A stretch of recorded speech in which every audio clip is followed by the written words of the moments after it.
తప్పేంటి, నీకు చేసిన అన్యాయం ఏంటి? ప్రజల కోసం బరాబర్ ఆ క్వారీలో ఇబ్బంది అవుతుంది, ఇల్లీగల్గా నడుస్తుంది క్వారీ. అది రేవంత్ రెడ్డి బేనామీ, సీతక్క బేనామీ, కడియం శ్రీహరి బేనామీ, ఎమ్మెల్యే నాగరాజ్ బేనామీ. వాళ్ళ బేనామీలకి కొన్ని ఎన్ని రోజులు రాస్తున్నారు. ఇదేం పద్ధతి? అసలు ఇదేం నాకు నోటీస్ ఇవ్వకుండా మీరు ఎట్లా అరెస్ట్ చేస్తారు? రేవంత్ రెడ్డి చెప్తే మీరు అరెస్ట్ చేస్తారా? రేవంత్ రెడ్డి చెప్తే మీరు అరెస్ట్ చేస్తారా? రేవంత్ రెడ్డి ఇదే కాదు కదా, రేవంత్ రెడ్డి మీ జీతం మీద రేవంత్ రెడ్డి ఇస్తలేదు కదా. ఇదేం పద్ధతి? ఇది పద్ధతి కాదు కదా. ఇదేం పద్ధతి? ఇది పద్ధతి కాదు కదా. ఇది పూర్తిగా అన్యాయం. రేవంత్ రెడ్డి గారు పెట్టుకున్న అక్రమ కేసు ఇది.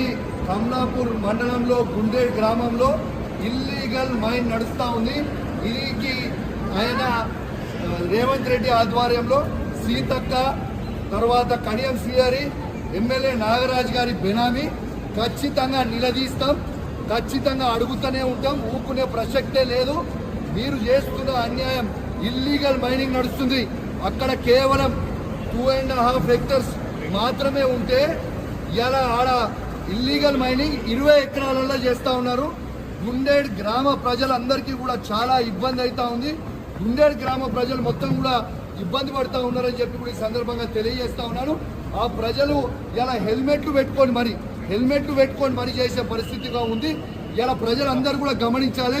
ఇలా రేవంత్ రెడ్డి గారు చేస్తున్న అక్రమ అరెస్టులు, అక్రమ కేసులకి నువ్వు రేవంత్ రెడ్డి గుర్తుపెట్టుకో.